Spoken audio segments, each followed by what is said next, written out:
araw, Yumakyans!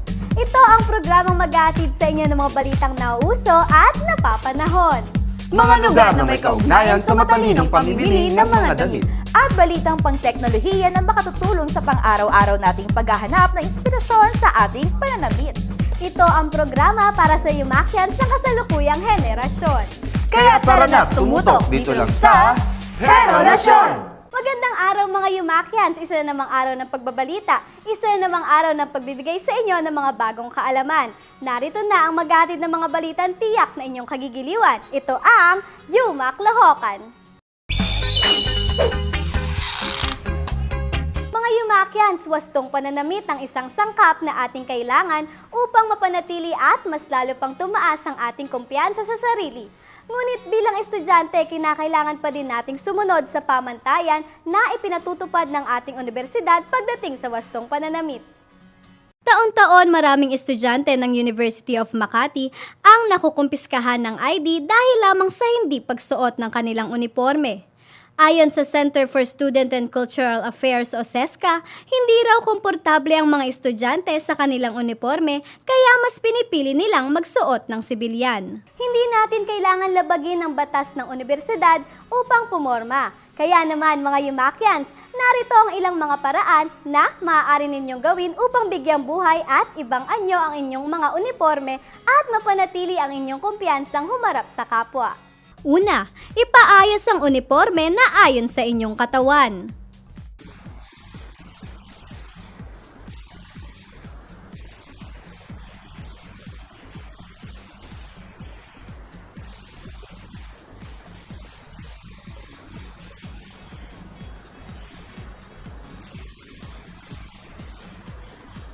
At dahil hindi eksaktong sakop ng small, medium, large at extra large ang tamang sukat ng uniformeng susuotin araw-araw, maaari ninyo itong ipaayos sa patahian.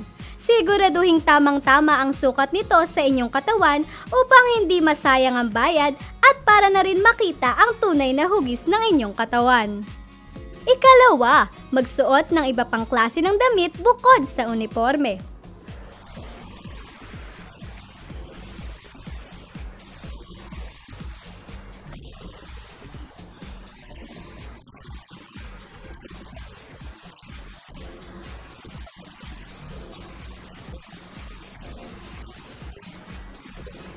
Siguradong mangingibabaw ka sa inyong klase kung magsusuot ka ng mga pamatong tulad ng scarf, jacket, vest, cardigan at blazer para mas mukhang professional kayo tignan.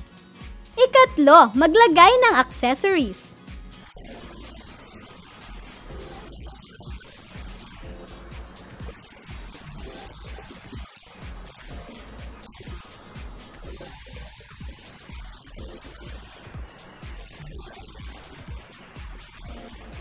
Para sa mga babae, maaari kayong maglagay ng mga palamuti tulad ng bracelets, headbands at earrings. Iwasan ng sobra at malalaki at piliin ang maliliit at mas simpleng disenyo na babagay sa uniforme.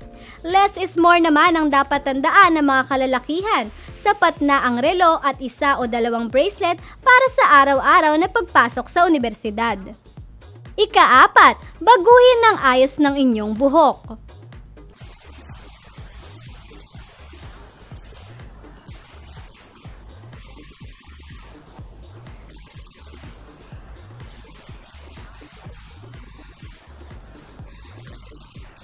Isang malaking karagdagan sa kabuuang forma ng isang tao ang buhok. Subukin paminsan-minsan na magbago ng hairstyle gamit ang styling wax, gel o di kaya'y hairspray.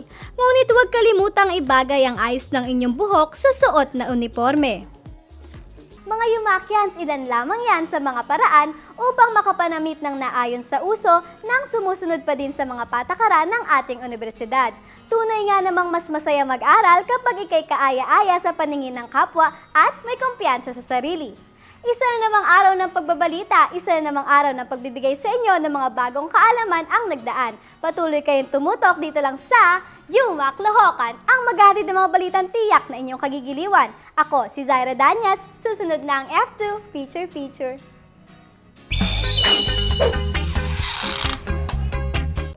Magandang araw, Yumakyans! Isang panibagong paglalakbay na naman ang ihahatid namin sa inyo. Mga lugar na may saysay at mananatili na sa ating mga puso. Kaya tara na't makilakbay, makisaya at makialam dito lang sa F2 Feature. Bagong taon na mga Yumakyans, karamihan sa atin ngayon ang naghahanap ng panibagong forma para sa taong ito. Ngunit alam ba ninyo kung saan kayo pupunta upang makahanap ng mga damit na mura ngunit pasok pa rin sa uso? mga Yumakyans, hanggang saan nga bang mararating ng 500 pesos ninyo? Hindi ninyo kailangan pumunta sa mga malls upang mamili ng mga mamahaling damit dahil narito na ang ilang alternatibong fashion shops na maaari ninyong puntahan. Matatagpuan ang iba't ibang klase ng shirts, dresses, blouses, skirts at shorts dito sa Mixed Boutique. Walang pinipiling panahon ng kanilang mga damit kaya maaari mong magamit ang lahat ng ito sa kahit anong okasyon sa pamamagitan lamang ng pagiging malikhain sa pagsuot ng mga ito.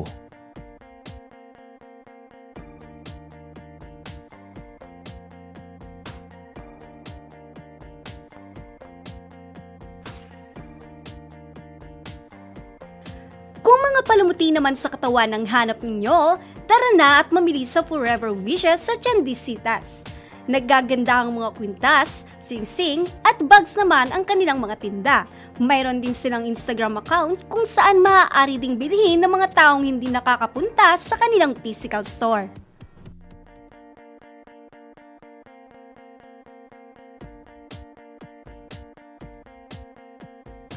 Dito naman sa Closet Wear sa poblasyon Makati City, maaaring makabili ng mga usong damit na galing pa sa bansang Bangladesh. Makulay at maluluwag ang karamihan sa mga damit dito na tamang-tama naman para sa parating na summer.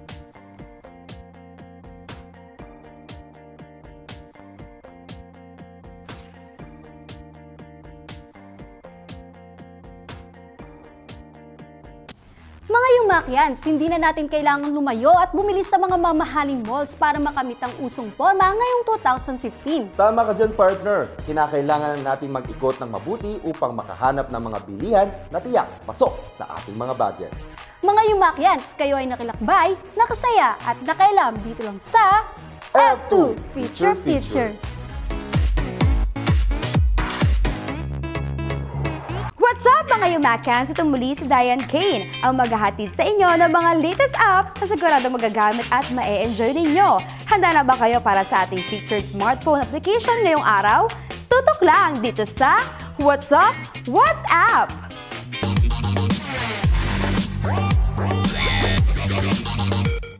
Hindi mawawala sa atin ang pagkahilig sa pagsusuot ng mga magagandang damit dahil ito ang sumasalamin sa ating pagkatao. At dahil nais na karamihan sa atin na maging kaaya-aya sa paningin ng iba, hindi talaga may iwasan na maghanap ng inspirasyon sa iba.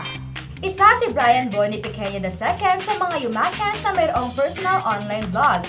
Fashion trends sa karaniwan sa mga itinatampok niya sa kanyang mga blog.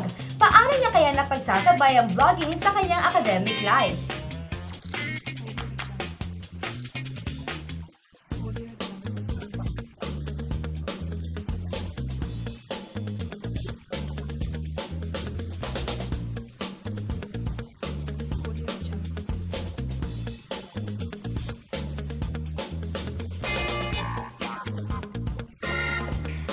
Tamang application ngayong araw para sa mga fashionistang Yumakyans na naghahanap ng inspirasyon sa kanilang pananamit. Kaya naman halina at i-download na ang Lookbook.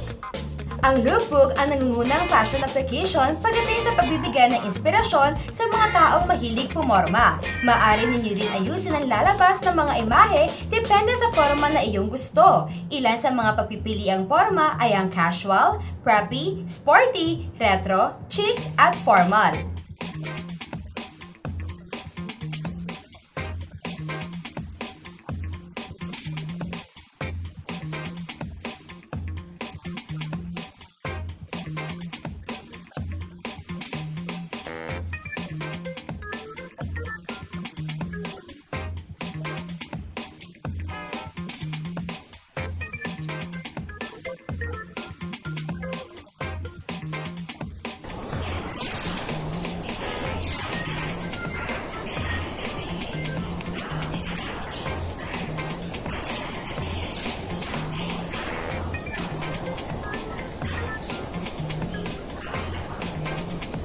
Ang lookbook ay available para sa iOS at Android. Maaari ninyo rin bisitahin ang kanilang website sa www.lookbook.nu.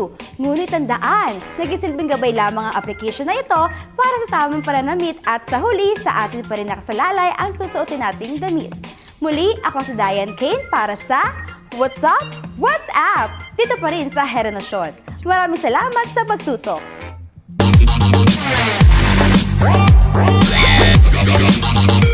Mga Yumakyans, dito na nagtatapos ang programa para sa kasalukuyang henerasyon. Laging tatandaan na mahalaga pa rin ang wastong pananamit, maging sa paaralan o kahit saang lugar pa man. At sana nakatulong ang aming mga itinampok na lugar na maaari ninyong puntahan sa inyong pamimili ng mura at napapanahong damit. Huwag nating kalimutan na hindi natin kailangang gumastos ng malaki upang makamit natin ang ating minimithing forma. At syempre, sa huli, sa atin pa rin nakasalalay kung paano natin ihaharap ang ating mga sarili sa kapwa. Kaya naman, Yumakyans, abangan pa ninyo ang mga susunod naming iahadog. Ito ang Herenasyon!